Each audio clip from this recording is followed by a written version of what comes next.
Welcome to part 2 of our series on negotiating a higher salary.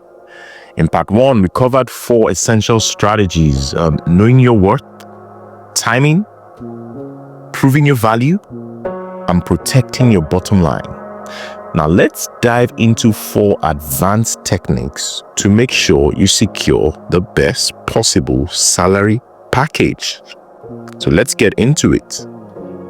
The first one today is, which is number 5 in the whole series, is consider benefits beyond salary. Pay isn't the only factor. Negotiating extra benefits like bonuses, remote work, or stock options can significantly boost your earnings. One mistake people make is focusing only on the salary number and overlooking the perks. Let's take the example of a strategy consultant negotiating their compensation package.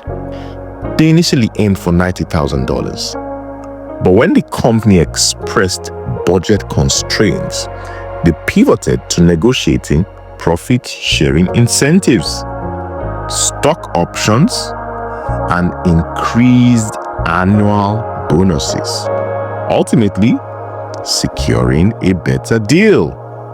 The next one, silence is a power move. Oh yes, one of the strongest tactics in negotiation is strategic silence. Many people feel uncomfortable when there's a pause, so they rush to fill it, often by underselling themselves. One mistake is speaking too much and backtracking on your requests because you feel pressured. Let's take a good example of a senior project manager negotiating a new contract. Instead of filling the silence nervously, they state, "Given my track record of managing multi-million-dollar projects, I believe compensation in the range of $85,000 to $95,000 is appropriate." Then they pause. This forces the employer to seriously consider the request instead of dismissing it. 7, be ready to walk away. This is important, guys, because confidence is key. If you negotiate from desperation, you may settle for less than you deserve. One mistake people make is accepting an offer below market value because you're afraid to lose the opportunity. I get that.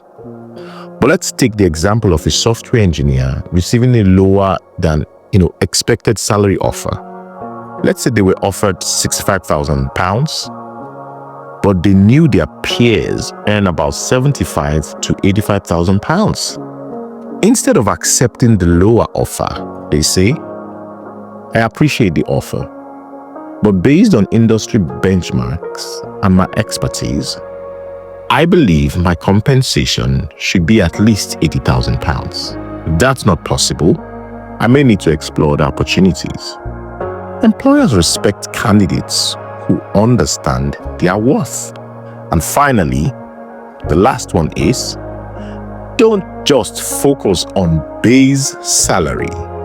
Negotiate growth opportunities.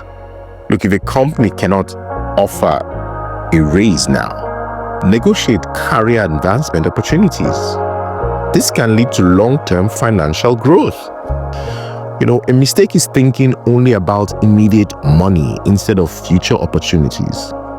Let's take the example of a UX designer in a tech startup. So rather than focusing solely on salary, they say, yes, if a salary increase isn't feasible right now, could we map out a plan for a promotion within the next 6 months?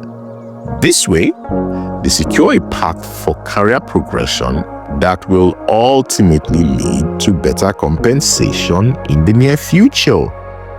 Your salary is more than just a paycheck, okay? It's a reflection of your value. Negotiating isn't about asking. It's about presenting your worth with confidence, whether it's salary, benefits, or growth opportunities. Do not leave money on the table.